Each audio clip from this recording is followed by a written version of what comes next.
이런 갈등의 이면에는 투명하지 못한 사업비 집행이라는 문제가 자리 잡고 있습니다. 취재진이 여러 뉴타운 지역의 관련 자료를 입수해서 들여다봤더니 철거를 비롯해서 각종 용역 계약 과정에서 비용이 수십 배씩 부풀려지거나 허위 용역비로 의심되는 사례들이 적지가 않았습니다.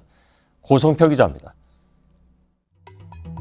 너무 비리가 많고 이게 어디에다가 호소할 수도 없고 그래서 정말 답답했고.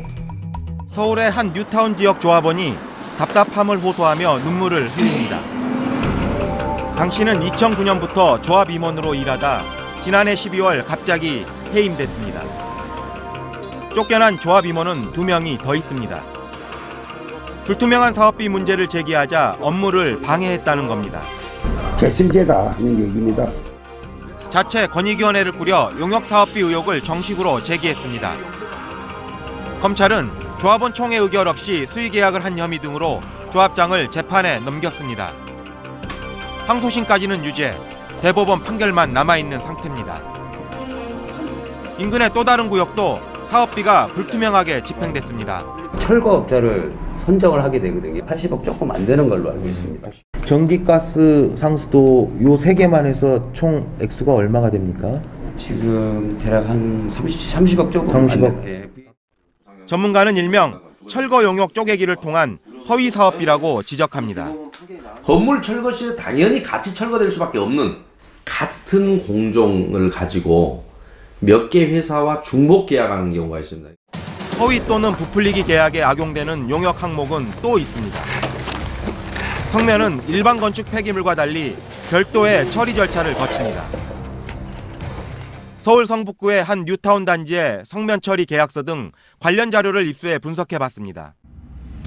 성면 처리와 관련해 총 8억여 원에 달하는 용역 계약이 체결됐습니다.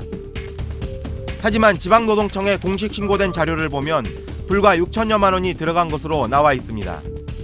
정보 공개 자료를 통해 얻은 결과를 보고 너무 황당했고요. 한마디로 원가 6천만 원짜리 공사가 마진만 7억 원이 넘게 남긴 결과로밖에 볼 수 없습니다. 조합원이 계약 자료를 확보하는 것도 쉬운 일이 아닙니다. 지난달 초 서울의 한 구청. 조합원들이 구청에 관련 자료의 정보 공개를 요청했습니다. 하지만 구청이 소극적으로 나오자 화가 난 조합원들이 구청으로 몰려갑니다. 자료 같은 걸 찾아가지고 해당 자료를 발췌해서 복사해가지고 그걸 증빙자를 포함해가지고 그걸 드리면 되겠죠. 잠시 후 담당자는 이런저런 이유를 대며 난색을 표합니다. 얘기만 듣고서 그래 하면 공무원이 태도를 보니까 그건 아니지 않습니까? 우리가 충분히 검토해가지고 이렇게 옳은 방향이 어떤 건지 그냥 설정을 해야 되는 거죠.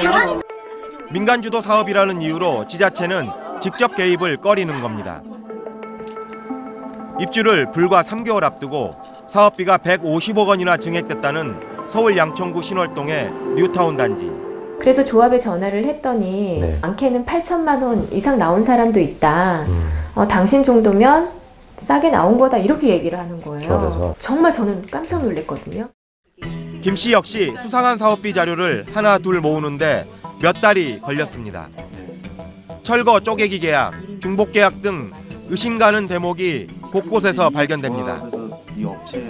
일부 업체들은 상호와 대표이사가 다른데도 주소지와 전화번호가 같은 곳으로 나옵니다. 페이커 컴퍼니일 가능성이 높습니다. 하지만 전화를 해봤어요. 전화를 해봤는데 어떤 아주머니가 전화를 받으세요. 근데 옆에서 아줌마들이 막 이렇게 잡담하는 소리가 들렸었어요. 범죄 예방 계획, 수해 방지, 제설 대책이라는 이름의 또 다른 허위 용역비 사례도 적지 않았습니다. 자료를 공개하지 않으니까 사실은 비리가 있어도 알 수가 없죠. 구청별로 사업비 감독도 하고 했으면 참 좋은데 그런 일체 통제 장치가 없거든요. JTBC 고성표입니다.